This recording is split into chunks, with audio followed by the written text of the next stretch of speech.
ನಮಸ್ತೆ ಎಲ್ಲರಿಗೂ ಎಸ್ ವ್ಲಾಗ್ಗೆ ಸ್ವಾಗತ. ನಾನಿವತ್ತು ಕಡಲೆಬೇಳೆ ವಡೆ ಮಾಡ್ತಾಯಿದ್ದೀನಿ. ಅದಕ್ಕೆ ಬೇಕಾದ ಪದಾರ್ಥಗಳು: ಕಡಲೆಬೇಳೆ 2 ಸತಿ ತೊಳೆದು 2 ಗಂಟೆ ನೆನೆಸಿ ಇಟ್ಕೊಂಡಿದ್ದೀನಿ. ನೋಡಿ, ಚೆನ್ನಾಗಿ ನೆನೆದಿದೆ. 10 ಹಸಿರು ಮೆಣಸಿನ್ಕಾಯಿ ತೊಗೊಂಡಿದ್ದೀನಿ. 2 ಇಂಚಷ್ಟು ಶುಂಠಿ,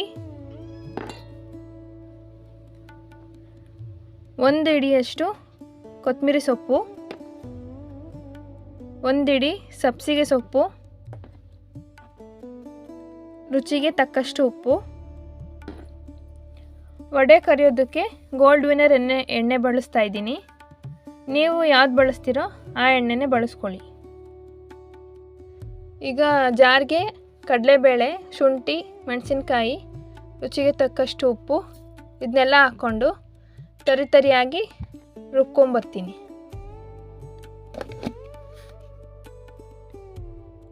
ರುಬ್ಕೊಂಡಿದ್ದೀನಿ. ಇಷ್ಟು ರುಬ್ಕೊಂಡ್ರೆ ಸಾಕು. ಈಗ ಕಡಲೆಬೇಳೆನ ರುಬ್ಕೊತೀನಿ. ಅದನ್ನು ತರಿಯಾಗಿ ರುಬ್ಕೋಬೇಕು. 1/4 kg ಕಡಲೆಬೇಳೆ ತೊಗೊಂಡಿದ್ದೀನಿ. ಕಡಲೆಬೇಳೆನೂ ತರಿಯಾಗಿ ರುಬ್ಕೊಂಬಂದಿದ್ದೀನಿ. ಕಡಲೆಬೇಳೆ ಎಲ್ಲ ರುಬ್ಕೊಂಡಿದ್ದೀನಿ. ಈಗ ಕೊತ್ತಂಬರಿ ಸೊಪ್ಪು ಹಾಕ್ತಾಯಿದ್ದೀನಿ, ಸಬ್ಸಿಗೆ ಸೊಪ್ಪು,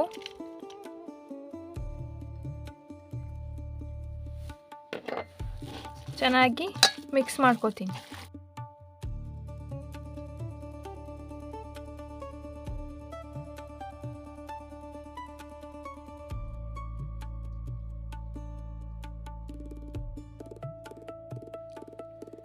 ಗರಿಯಾಗಿ ಬರೋದಕ್ಕೋಸ್ಕರ 1 ಟೇಬಲ್ ಸ್ಪೂನ್ ಅಕ್ಕಿ ಹಿಟ್ಟು ಹಾಕೋತಾ ಇದ್ದೀನಿ.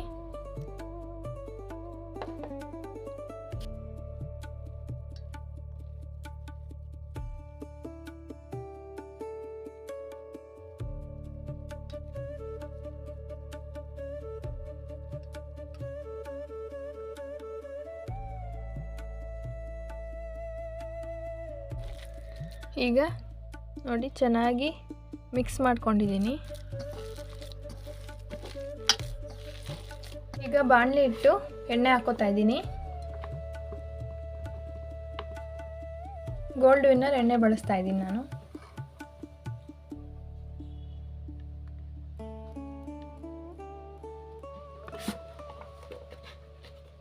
ಎಣ್ಣೆ ಕಾದ್ಮೇಲೆ ವಡೆಗಳನ್ನ ಹಾಕೋತೀನಿ. ಸಣ್ಣದಾಗಿ ಉಂಡೆ ಮಾಡಿಟ್ಕೊಂಡಿದ್ದೀನಿ. ಅದನ್ನು ತಟ್ಟಿ ಎಣ್ಣೆಗೆ ಹಾಕ್ತೀನಿ.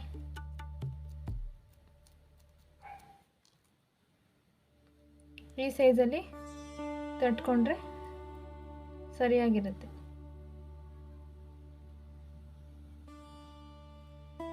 ತುಂಬ ದಪ್ಪನೂ ಇಲ್ಲ, ತುಂಬ ಸಣ್ಣನೂ ಅಲ್ಲ, ಮೀಡಿಯಮ್ ಸೈಜಲ್ಲಿ ತಟ್ಕೊಂಡಿದ್ದೀನಿ. ಈಗ ಎಣ್ಣೆ ಕಾದಿದೆ, ವಡೆನೆಲ್ಲ ಹಾಕೋತೀನಿ.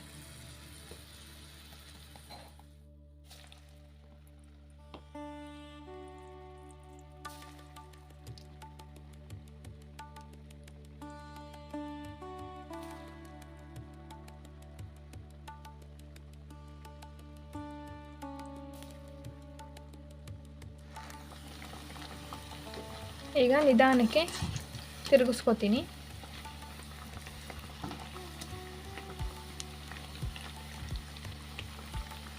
ಆಗಿದೆ, ತೆಗಿತಾ ಇದ್ದೀನಿ. ಒಂದು ತಟ್ಟೆಗೆ ಟಿಶ್ಯೂ ಪೇಪರ್ ಹಾಕಿಟ್ಕೊಂಡಿದ್ದೀನಿ. ಹಾಕೋದ್ರಿಂದ ಜಾಸ್ತಿ ಎಣ್ಣೆ ಇದ್ದರೆ ಅದು ಹೀರ್ಕೊಳ್ಳುತ್ತೆ. ಬಿಸಿಯಾದ ವಡೆ ಈಗ ರೆಡಿಯಾಗಿದೆ. ಟೇಸ್ಟ್ ನೋಡ್ತಾ ಇದ್ದೀನಿ. ಈಗ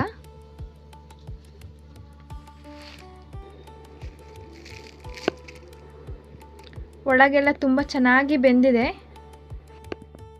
ತುಂಬ ರುಚಿಯಾಗಿದೆ, ತುಂಬ ಚೆನ್ನಾಗಿದೆ. ನೀವು ನಿಮ್ಮ ಮನೇಲಿ ಇದೇ ಥರ ವಡೆನ ಟ್ರೈ ಮಾಡಿ, ಹೇಗಾಗಿದೆ ಅಂತ ಕಮೆಂಟ್ ಮಾಡಿ. ನಮ್ಮ ಚಾನಲ್ನ ಸಬ್ಸ್ಕ್ರೈಬ್ ಮಾಡ್ಕೊಳ್ಳಿ. ನಮ್ಮ ವಿಡಿಯೋಗೊಂದು ಲೈಕ್ ಮಾಡಿ, ಬೆಲ್ ಐಕನ್ನ ಕ್ಲಿಕ್ ಮಾಡ್ಕೊಳ್ಳಿ. ಇನ್ನೂ ಹೆಚ್ಚು ರೆಸಿಪೀಸ್ಗಳನ್ನು ತೋರಿಸ್ತಾ ಇರ್ತೀವಿ. ಹಾಗೆ ನಮ್ಮ ವಿಡಿಯೋನೆಲ್ಲ ನೋಡ್ತಾ ಇದ್ದೀರಾ, ಸಬ್ಸ್ಕ್ರೈಬ್ ಮಾಡಿಲ್ಲ, ದಯವಿಟ್ಟು ಸಬ್ಸ್ಕ್ರೈಬ್ ಮಾಡ್ಕೊಳ್ಳಿ. Thank you for watching.